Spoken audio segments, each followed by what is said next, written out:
সরাসরি যাব তার কাছে।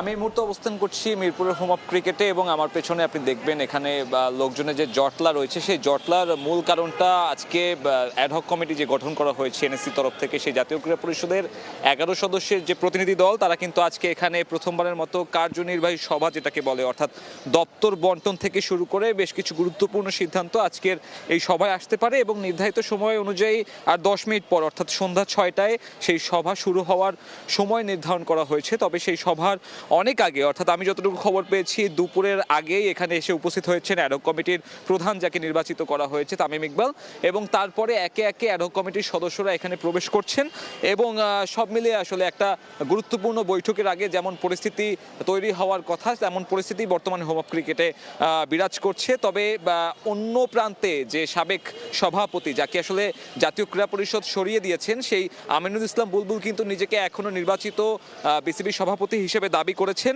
এবং এই বিষয়ে আসলে আইসিসি থেকে শুরু করে আইনি যে প্রক্রিয়ায় যাওয়া সম্ভব সে সবই আসলে সে করার ঘোষণা দিয়েছেন এবং তার সেই বোর্ডে যে অন্যান্য পরিচালকরা ছিলেন তারাও কিন্তু এখন পর্যন্ত আইনি লড়াইয়ে যাবার একটা ঘোষণা দিয়ে রেখেছেন।